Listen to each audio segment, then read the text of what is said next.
most of today's modern drivers have the availability to do loft sleeve adjustments, changing the loft on the driver incrementally, but it also, will alter, a lot of these drivers will alter face angle as well. And it makes me wonder, Chris, how often do you get a golfer who's, one, knowledgeable about making loft sleeve adjustments when they come in to get fit for, just say a driver, and two, how many of them actually have their drivers in a different setting other than neutral? Because I'll be honest, like I play with a lot of, just at home, I'll go out and play, a quick 9, and I'll always look in the bag and see what guys are playing.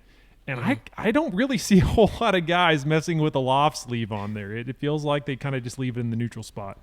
Neutral is obviously the most common that you see come in, but the players that do come in with them changed, I always ask the question like, oh, so how did we end up on this particular setting, or have you tried any other settings? And the vast majority of players that come through the door have absolutely no idea as to why they're on the setting that they're on, or what those settings actually do statically to the driver itself. Like, I'm sure a lot of our guys out there don't know, the majority of the fixed loft sleeves that are out there, 1 degree of loft changes face angle essentially by 2 degrees. So as you're going to those higher settings or those lower settings, not only are you adding loft, you're changing face angle as well, which is going to manipulate the bias of that particular head. And most players that come in with a different setting than neutral have no idea what they're doing with it. Yeah. What would you say, what would you say the change in spin rate and launch would be for, like, the two extreme ends of a typical loft sleeve? Like, how much are we actually talking about manipulating ball flight? I mean, you really start to be dependent upon the skill level of the player. So, I mean, I've seen some guys that there's not much of a change at all, and then I've also seen players where all of a sudden, oh, hey, we picked up 1.5 degrees of launch and we've gained 300 to 500 RPMs of spin, or vice versa. We lowered launch, we've changed starting direction, we've cut 300 to 500 RPMs of spin. It really just kind of depends on the player, the angles that they create, because you'll see players that will manipulate how they actually swing the club based upon some of those static changes we make in the loft sleeve. So we may add loft to a player's driver and effectively start to close the face, and then subsequently that player will subconsciously make a change in their golf swing to negate the change we just made to the driver. And there's virtually no change.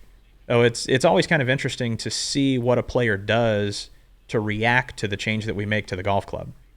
I've had players where I have gone and opened the face, and then within 3 swings they're closing the face more than where they were when we started. Yeah. I mean, you can make small changes to those hosel sleeves.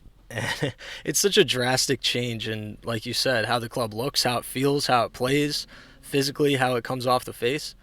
And like Jay Wall's point, consumers are just super confused. I mean, it's really confusing even for us. Like, every company has their own hosel sleeves, so it's really something where you buy a driver, you want to look up, like, treat it like an instruction manual for putting together a desk from IKEA or something. Like, you have to look it up just to kind of know what you have in your hands, at least, Well, it is. For sure. Especially if you're changing brands. Because, I mean, each one of these OEM manufacturers will have their own independent loft sleeve technology. Some of them are going to change face angle independently from loft. Some of them change it at the same time, depending upon the settings that you put it on.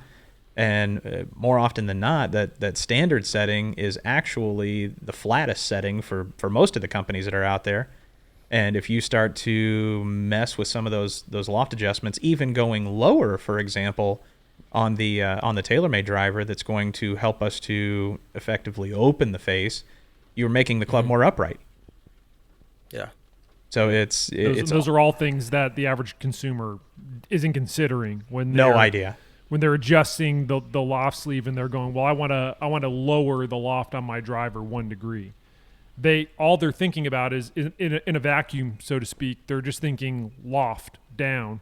That's all I want to do. They're not considering that it might be changing the lie angle on their driver and the face angle on their driver as well. So That's kind of what I wanted to just highlight is there's a lot going on when you adjust the loft sleeve on a driver more than consumers realize. And that's why I think it's really important, as we've highlighted a million times on this pod, the importance of getting fit for a driver. I mean, you can adjust the loft sleeve, but I think you need to work with a fitter to find the best setup. And then if you need to make incremental changes, then you kind of have a good idea of what you're doing instead of just getting a driver, having it neutral, and then just starting to make changes yourself without really knowing what's going on.